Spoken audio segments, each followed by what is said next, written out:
system. For more, let's speak to Luke Shrago. Hello to you, Luke. Tell us a bit more about what the union's demands are.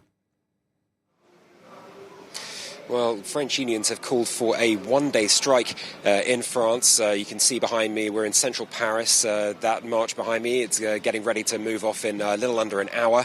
Now, there comes against the backdrop of Europe's worst cost of living crisis in decades. There are set to be disruption to France's rail networks, its schools with teachers on strike, although not all, and indeed the energy sector and parts of public service. Now, their main demands, there's been one major phrase that they've been repeating again and again: raise salaries, not the retirement age. Their main demands being to raise the minimum wage from 11 to 15 euros an hour, to deal with income for the unemployed, raising that to the same as France's minimum salary, and to gain wage parity between men and women. Also to lower the VAT on basic necessities, to lower fuel prices, and to boost pensions to 2,000 euros a month gross.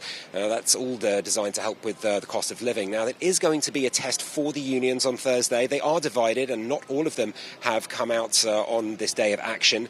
It will show their ability to mobilise the French population, and indeed just what level of dissatisfaction and discontent there is in the population. This, of course, as the French government mulls over its long-delayed pension reform in the weeks ahead. Yeah, Luke, tell us more about those potential pension reforms that are very controversial in France. Well, there have been signs that Emmanuel Macron is set to push forward with his pension reform. There have been reports that they want it to go into effect in the summer of 2023, next year, meaning it would have to be adopted by the end of the winter. Now, for a bit of context on this, you need to go back to 2017 when Emmanuel Macron was elected on the back of promises and campaign pledges to deal with France's overly complicated system of pensions. What they were saying at the time is, like, people are living longer, people are going to have to work longer, raising the retirement age from 62 to possibly 64 or 65 as the only way really to deal with the situation without raising taxes. Now, the argument from the government was that it's just not financially sustainable to keep things as they are. Now, this led to massive unrest at the time, with strikes paralysing France for weeks in 2019. Emmanuel Macron, in fact, suspended those moves in 2020 as COVID hit.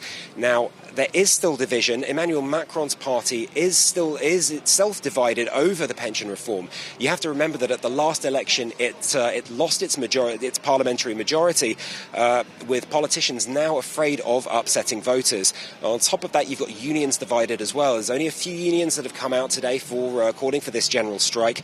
Not all of them have called in, so that may have some effect on the disruption. One union that hasn't come out today, the CFDT, that's been promising potential street protests in the weeks and months ahead if the government moves too far and too fast on its potential reform.